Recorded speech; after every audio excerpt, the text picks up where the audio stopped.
Question about the nuclear build that's due in South Africa, and the minister said that it was imminent, but this is a conversation that's been in play for some time. I think it was already on the table with former President Thabo Mbeki.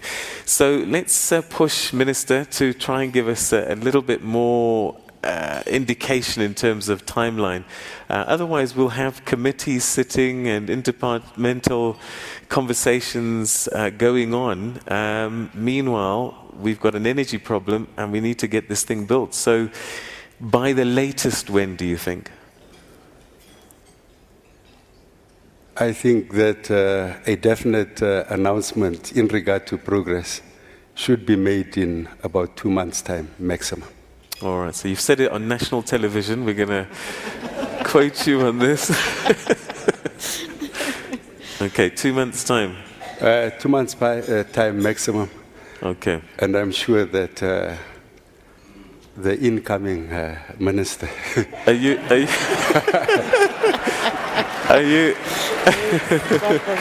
are you saying that you won't be back in your office? No, I'm not saying that. You might be the incoming minister. I'm saying that there are elections on the 7th of May. Okay. So all of us ministers are outgoing ministers. Okay. So you might be whoever is reappointed after that will be the incoming new minister. All right. So in this case, there might be the incoming new minister, might be the same person, might be somebody else. Are we happy though that no matter who comes in, yes, that announcement will happen latest in 2 months? I'm happy that sufficient requisite groundwork and studies have been carried out. A report will be presented to the committee that I mentioned before the break, and the incoming minister will be able to take the process forward. All right. Deputy DG, how important is this nuclear build? How much contribution is it going to make to our energy mix? Nuclear is at the core of our planning process. In fact, if one looks at the period between 2020 up to 2030, one of the biggest challenges that we face is that we have to decommission some of the coal-fired power stations, and because they were built together on top of each other, they're all coming to end of life at the same time. And that's where this 9,600 megawatts of nuclear is predicated upon, is the fact that we need to replace the coal, and in line with our objectives in response to some of the things that you've mentioned, climate change. Oh, sorry, I think it was Mr. Williams who mentioned that climate change, our greenhouse gas emissions, water usage, and so on. Those are the things that make nuclear a very central, part of our plan. Okay, so it's central to part of your plan. How much are you going to throw into the mix to make sure, A, that you get the skills that are required, and also to create a space where the skills that are there are not disappearing to other countries, that we retain those skills, and to develop the capabilities, if it is central to your plans? Yeah, perhaps... Oh, sorry, is that for me? You can both answer. If I may start, the international study visits that we conducted were in touch with a number of countries and universities and tertiary institutions in China, in the United States, in France. They are all ready and willing to partner with South Africa.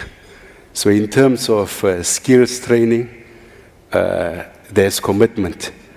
And what we have emphasized to all role players is that we are interested in localization, ensure that a program of that nature will result in the requisite industrialization in South Africa. What can be produced in South Africa should be produced in South Africa. And we have laid emphasis on the aspect of skills training. And obviously, as a result of a program of this nature, there will also be new disciplines and job opportunities. So those are factors that have been built in the requirements. The second part of the question that was raised by Sunny is about net metering. When is that likely to happen? Is it going to happen? Is it something that's on the radar? I don't know. Deputy DG, I don't even know if Nes says that's something that you like to throw something in there. I don't know. We are looking at net metering as the regulator. At the moment, we are still doing preliminary investigations to see how it has worked or not worked in other countries. Some of the preliminary findings are indicating that it's not necessarily a panacea to the issues that are brought about when consumers are able to produce and return electricity onto the grid. So we will work closely with the department, and once the policy position has been cleared, and I'm told that the department is also looking at a pilot to understand what the implications would be of net metering within the country, bearing in mind that most municipalities depend on electricity as part of their revenues. So a pilot is being conducted to see what the full extent and the implications of net metering would be on the South African market. Okay, again, timeline. If I may respond to that, we have within the integrated resource plan, which is one of our planning tools, a scenario that models the net metering impact, if you like, on municipalities. That's a big consideration because primarily one of the biggest impacts that we anticipate is that municipal revenue is going to be affected. So it's not just the technical solution, but there's also the issue about sustaining municipalities, going into the future. So that scenario has been modeled, and we believe, as Pindi has indicated, that through this piloting we might find, some balance between, what might not be adverse for municipal revenues and what is good for the country. So by when will we have a policy decision? Well, we are, Peter, if I may respond, we are in the process of updating the integrated resource plan, and that process is due to be concluded in the second half of this year. Okay. Calendar year, yeah. All right, so by July. After July. Okay, table 33, Andre van der Vault. Table 33, Andre van der Vault. Okay, I'm going to ask you for quicker responses, shorter answers for the shorter questions that are coming through. Andre? How viable is the Inga hydro scheme for South Africa as a power source, a generation source, given the transmission challenges that will be faced cross-continent transmission to South Africa? Okay. We have signed a memorandum of agreement with the Democratic Republic of Congo. His Excellency Jacob Zuma is also the chairperson of the infrastructure development on the continent in terms of NEPAD. So in terms of those responsibilities, studies have been carried out, and we have also had engagements with the throughput countries like Zambia, Zimbabwe, and East African countries. So we are confident that when that program starts, it will provide energy not only for Africa, but will also be able to export energy to Europe. All right. Whilst we're on this issue of cross-border, cross-region, particularly Southern Africa, this power pool that's there, a lot of people say, how is it that we are exporting electricity at times when we've got shortages? How does it work, and how do you figure out this mix? I don't know, Deputy DG? I think we need to correct some misconception here. South Africa is a net importer of power from the sub-region, right? Primarily because we import from Cahora Bassa. There is some import from the DRC via Zambia and so on. But I think in the relationship with the likes of Zimbabwe, Botswana, Swaziland, we are exporting to them. But you have to take into account, the regional context is that it would be a little bit myopic to think that we're an island. Our strategy is one of regional integration, regional collaboration, and in that context, we have relationships with them, to import and export. That's why the South African power pool, works on that kind of basis. We are not net exporters of power in the sub-region. Okay. There are also contractual obligations that should be considered when you look at those types of arrangements. So it's not as if South Africa could just not send that power, it's simply because it's got other needs. All right. So I must just also add that as South Africa, we have responsibilities in terms of the Southern African Development Community. South Africa cannot be an island of development and our neighbors do not equally develop. So within the remit of our responsibilities in that context, it also behoves South Africa, and it's in South Africa's interest that there's regional development. Okay, all right. Reggie Sibia is on table number 16. Reggie Sibia. Oops. Petrol. My question is on the viability and the sustainability of the retail network, specifically the petroleum side, although this also speak on the electricity side. The question that we have specifically is to say, what is the strategy for the retail network in terms of the security of supply? Because we know that the retail network is actually the interface between the rest of the value chain and the consumer. And specifically, we are saying, is there a plan for SMMEs within the value chain to ensure the security of supply and also the job creation as part of that?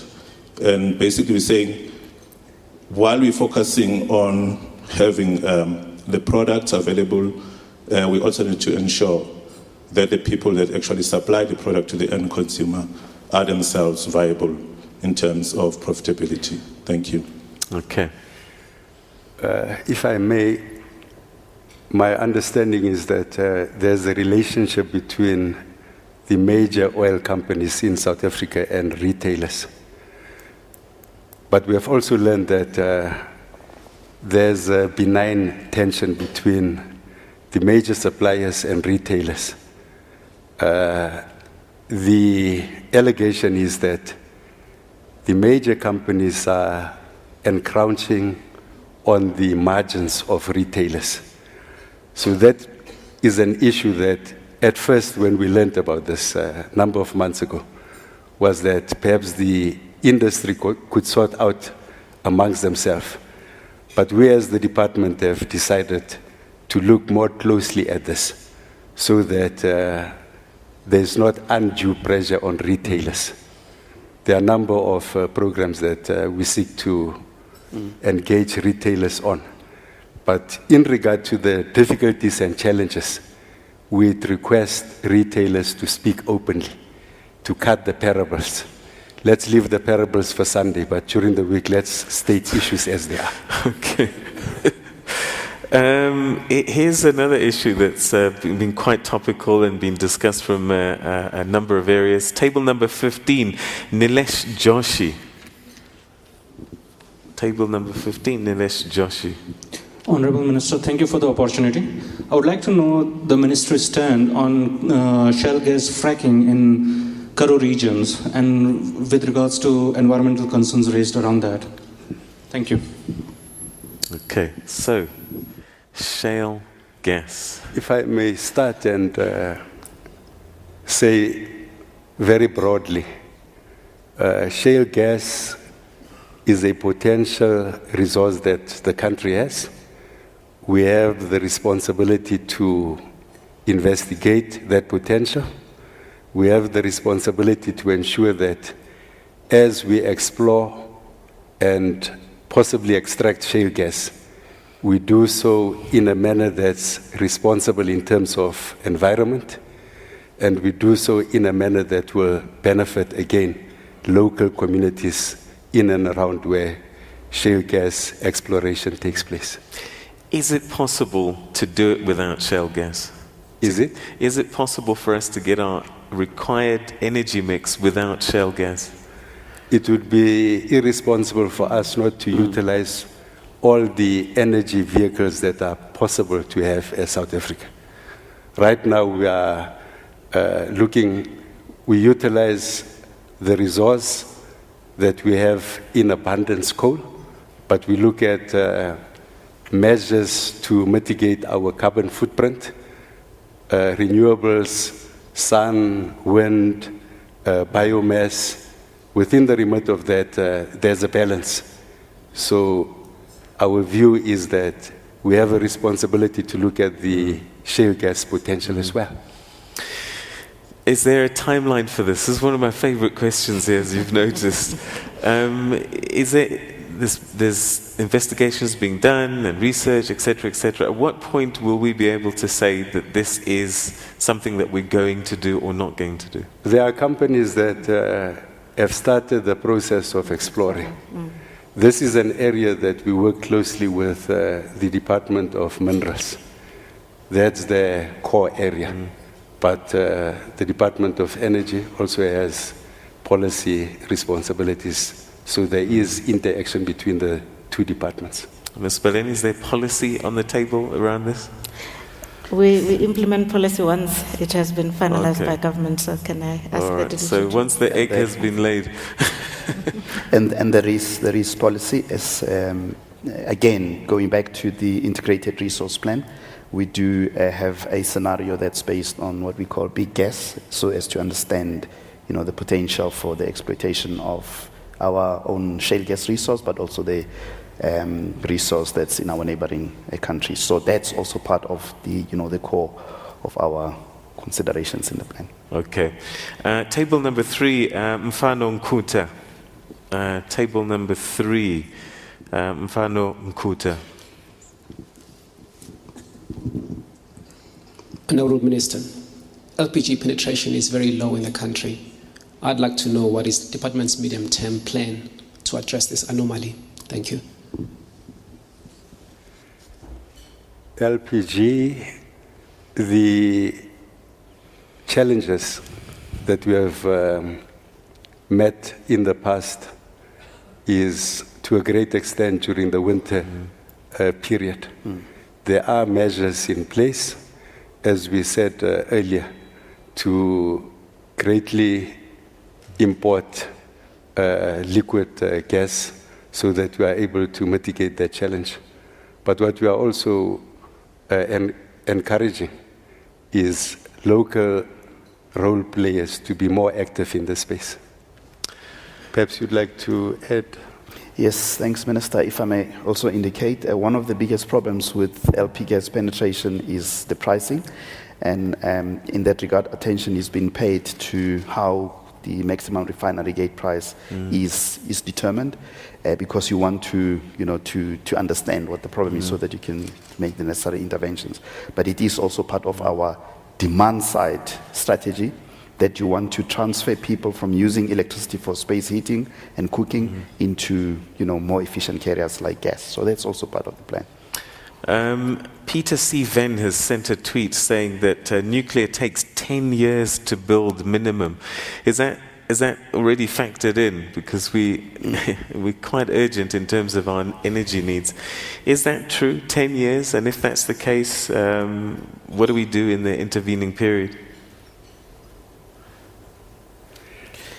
I didn't get. Yeah. You said nuclear builds itself. It's going to go nuclear. It's going to take 10 years to build. Apparently, this is from Peter C. Venn. If that's the case, what do we do in those 10 years? But the question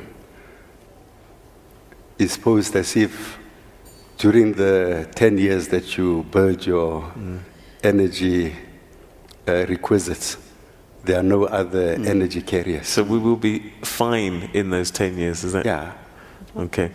And the other question is, how's it going to be funded, this nuclear build? Where's the money going to come from to build? Right now, with our interaction with the other countries, we are looking at various permutations. The department has also commissioned an independent study to look at various funding options and sources. I can imagine the vultures are already circling at the moment, and we've just got a arms deal commission that's in play right now. How fearful are you about this process, that it could be open to all sorts of things? The vultures can only circulate if somebody is about to die or something is about to topple over. We are very much alive to the critical challenges.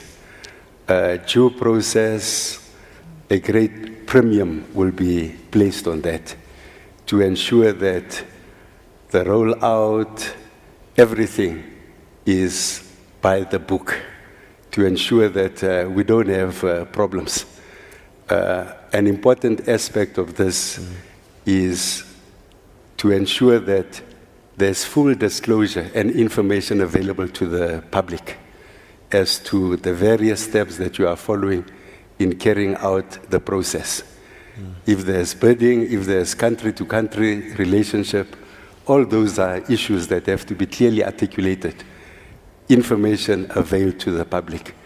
There can only be suspicion and vultures circulating where there is a lack of disclosure, All right, so where there are no clear-cut and open processes. So the incoming minister is going to assure that it's transparent and there's, you're not going to hide behind things like state security, we can't disclose a portion of XYZ.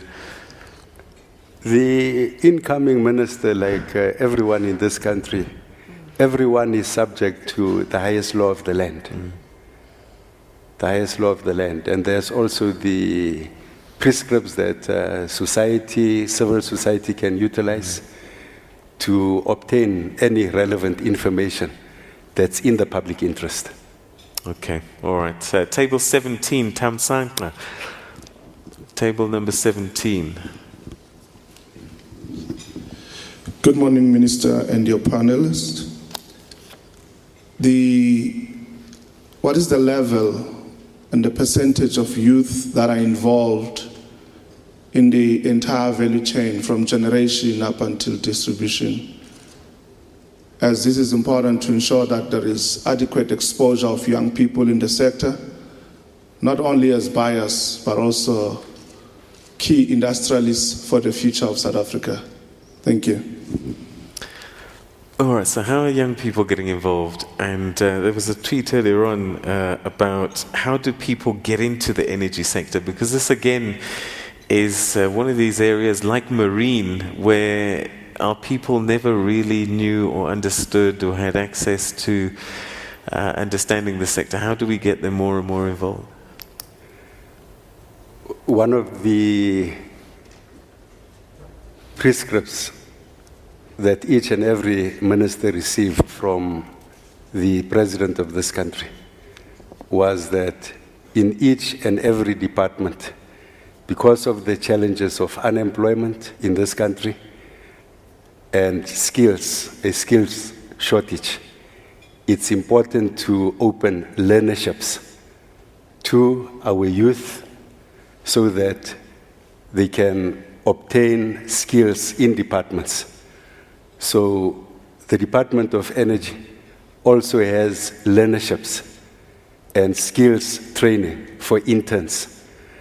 But the challenge that the president put to all departments was that do not only train and equip the number of people that you need for your particular department. If you can, you should stretch your targets so that those who are not absorbed in your department can have the opportunity to utilize the skills and experience that's gained in the wider society. So it's a challenge and responsibility that we have to report on as the ministry. What are we doing to alleviate the youth unemployment in this country? And developing youth entrepreneurs? Yeah. Yes. Okay. I can't read your first name, Mr. or Ms. Mchali, Total South Africa. And that's table number 22. Table 22.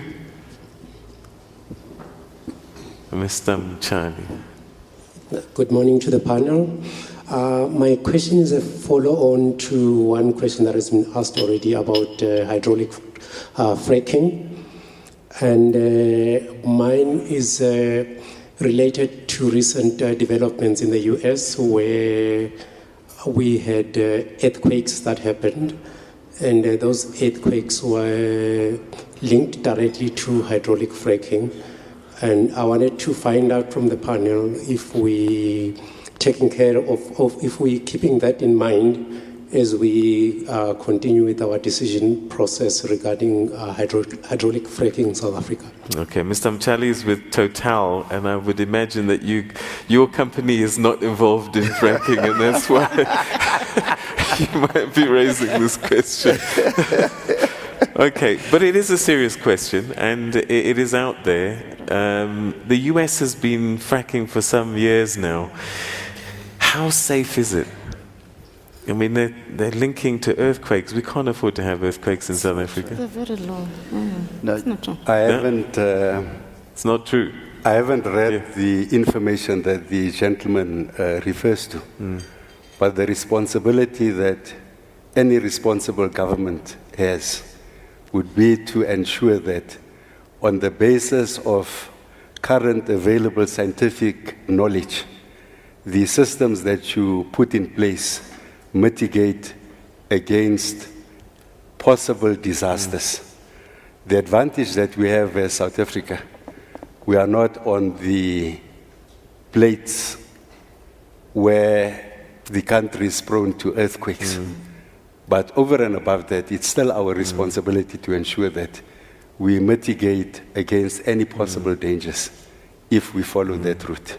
All right, Deputy DG, perhaps just for our viewers, fracking, if you could just give us the pros and cons that you're having to consider about this form of gas exploration. Well, three big risks. One is water use contamination, particularly freshwater supplies, which are very scarce in this country. The second one relates to, if you like, the environmental degradation because of the footprint on the ground. And then lastly is the one which, in fairness, is not earthquakes. You know, I think to be correct, you know, earthquakes break buildings and they cause chaos and so on. This is not earthquakes of that scale. This is seismicity. So basically, it's the kind of tremors that I'm sure this country is used to because of our mining background. So those are the things that worry us as to how are we going to make sure that we address that in our regulatory environment so that we can then, you know, look at the pros as well, because the positive side I don't need to mention. Okay. Valerie